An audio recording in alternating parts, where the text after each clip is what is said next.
तुमसे मिलकर ना जाने क्यों तुमसे मिलकर और कुछ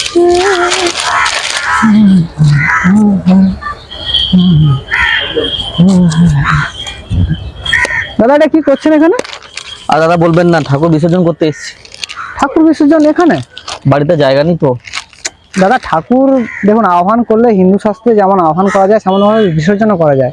গঙ্গার ঘাটে এখন বিসর্জন করতে দিচ্ছে, গঙ্গার ঘাটে বিসর্জন করতে দিচ্ছেই না তো এখন। আমি জানি দাদা, বিসর্জন করতে দিচ্ছে না দূষণের জন্য, কিন্তু তা বলে এভাবে একটা গাছতলায় ঠাকুরকে এভাবে আবর্জনার ভিতরে রেখে যাওয়াটা কি ঠিক? এটা কি আমরা ঠাকুরকে আমরা শ্রদ্ধা জানাচ্ছি? কি করা উচিত বলুন? দেখুন দাদা, আমরা ঠাকুরকে যেমন শ্রদ্ধা ভক্তি করে নিয়ে আসি বাড়িতে, তেমনভাবে তাকে আমাকে কিন্তু বিদায়ও জানাতে হয়। এইভাবে আবর্জনায় ফেলে দিয়ে যাওয়াটা কিন্তু হিন্দু শাস্ত্রে বলা নেই। এখানে আজকের গঙ্গায় বিসর্জন করতে দিচ্ছে না, ঠিক আছে, আমাদের আরো অনেক পদ্ধতি আছে যেখানে আমরা শ্রদ্ধার সঙ্গে মাকে বা আমার যে দেবতাকে আমরা পূজা করি তাকে কিন্তু বিদায় জানাতে পারি। চলুন আপনাকে দেখিয়ে দিই কেমন হয়। ঠিক আছে, চলুন তাহলে আমি নিয়ে নিচ্ছি। আপনি যেমন ভাবে নিয়েছিলেন তেমন ভাবে নিন, আপনাকে আমি দেখিয়ে দিচ্ছি। চলুন চলুন তাহলে যাওয়া যাক।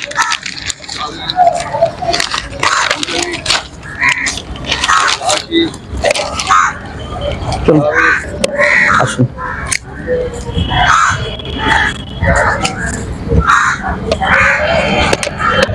চলুন আমার বাড়িতে আসুন। ওকে, চলুন চলুন।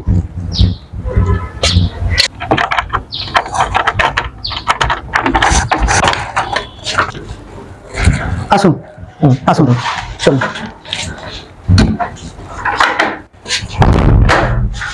চলুন আমাদের খোলা ছাদে আপনাকে নিয়ে যাই। চলুন চলুন। আর এই মায়ের বিসর্জনের জন্য বা ঠাকুরের বিসর্জনের জন্য আমরা হচ্ছে একটা নিয়ে নেবো, একটা গামলা আর একটা বালতি আর কিছুটা গঙ্গা জল। ঠিক আছে, আমার বাড়িতে রাখাই আছে। চলুন এই গামলাটি হাতে নিন, আমি জলটা নিয়ে যাচ্ছি। আসুন।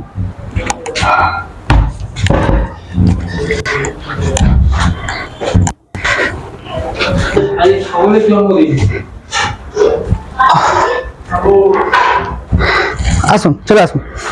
চলুন। আপনি বিগ্রহটা একটু বের করে রাখুন, আমি জাস্ট যাবো আর আসবো নিচ থেকে। আসুন, 2 মিনিট। সরি, একটু লেট হয়ে গেল। আমার বাড়িতে গোলাপের গাছ ছিল, ওখান থেকে 2টো গোলাপ আনলাম। তো যেহেতু আমরা এখানে হচ্ছে বিগ্রহের হচ্ছে বিসর্জন করব, তাই আমরা একটু করব, গোলাপের পাপড়িগুলোকে এই জলের বালতিতে দিয়ে দেবো।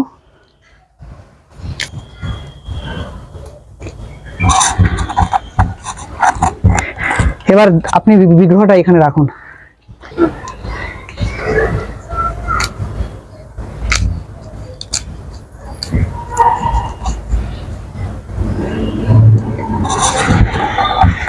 আপনি বিগ্রহটা এবারে এখানে রাখুন। এবারে আমি আর হাত করছি না, আপনি এবারে ভক্তি ভরে এই জলটাকে নিয়ে বিগ্রহের ওপরে দিন। ঠিক আছে, সোজা ঢেলে দেবো কি? হ্যাঁ।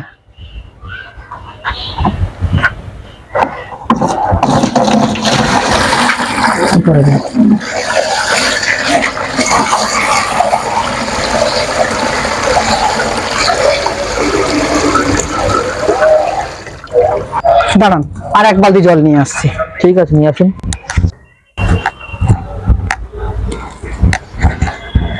নিন, ঢেলে দিন।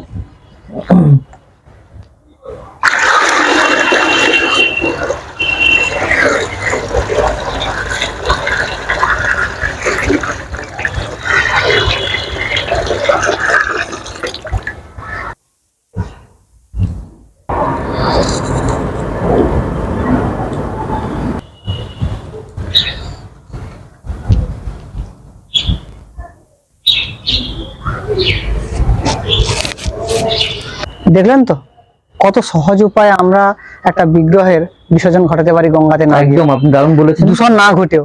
Next এভাবে time পুজো করলে এভাবে- অবশ্যই এরকম দেখুন, ভাবেই করবো। আমরা তো গঙ্গায় গিয়ে ঢাক ঢোল পিটিয়ে বিসর্জন করি, কিন্তু এভাবেও বাড়িতে কিন্তু আড়ম্বরের সঙ্গে ঢাক ঢোল পিটিয়ে আনন্দ সহকারে আতশবাজি নিয়ে আমরা বিসর্জনের এখানে ঘটাতেই পারি। আরো একটা ভালো দিক কি জানেন, এর থেকে তো এটা তো মাটির একটা বিগ্রহ, মাটিটা গলে যাবে কিছু সময় পরে। এই মাটিটাকে আমরা যেখানে সেখানে না ফেলে দিয়ে একটা টবে গাছ লাগাতে পারি। অবশ্যই অবশ্যই। এভাবে আমরা কিন্তু এটাকে আমরা রিসাইকেলও করতে পারি, প্রকৃতির দূষণও ঘটবে না, আমাদের হিন্দু সমাজের যে শাস্ত্র বিধি সবকিছুই সমাচার সবকিছুই থাকবে, আর তার সাথে প্রকৃতিও থাকবে। শহরের মানুষদের কাছে আমার একটাই অনুরোধ, যে শ্রদ্ধা ভক্তির সাথে আমরা পুজোটা শুরু করি বা ঘট স্থাপন করি বা বিগ্রহের আমরা আনয়ন করি, সেই শ্রদ্ধা ভক্তি সমস্ত কিছু মিলিয়ে যেন আমরা বিগ্রহের বিসর্জনটাও ঘটাই। শহরের মানুষদের কাছে বিগ্রহের বিসর্জন খুবই একটা অসুবিধাজনক পরিস্থিতি। তাই আসুন আমরা ঘটে পুজো করি, পটে পুজো করি, অথবা ছোট কোনো বিগ্রহে আমরা যেভাবে বিগ্রহের বিসর্জন দেখালাম সেই শ্রদ্ধা ভক্তি অটুট রেখে যেন আমরা বিগ্রহের বিসর্জন ঘটাতে পারি, তাতে দূষণটাও কমবে। আচ্ছা, ভেবে দেখেছেন কি, যদি কোনো আমরা বড় বিগ্রহ নিয়ে রাস্তাঘাটে পুজোর শেষে রেখে দিই, তাতে অঙ্গহানি ঘটে, তাতে দেখতে খারাপ লাগে। ওই বিগ্রহের জায়গায় যদি আমরা একটা মানুষকে কল্পনা করি, আমরা কি এরকম ফেলে রাখতে পারতাম? তাতে আরো অঙ্গহানি হলে মানুষটাকে যেমন দেখতে খারাপ লাগতো, বিগ্রহটাকে দেখতে খারাপ লাগে। পুজোর পরে কেমন অনাদরে পড়ে থাকে রাস্তার ধারে। তাই আমরা এসবটাকে দূরে সরিয়ে আসুন, দূষণমুক্ত কলুষিত মুক্ত একটা হিন্দু শাস্ত্র বজায় রেখে শ্রদ্ধা ভক্তি নিয়ে আমরা হিন্দু শাস্ত্রটাকে এগিয়ে নিয়ে যাই, হিন্দু সমাজটাকে আমরা এগিয়ে নিয়ে যাই।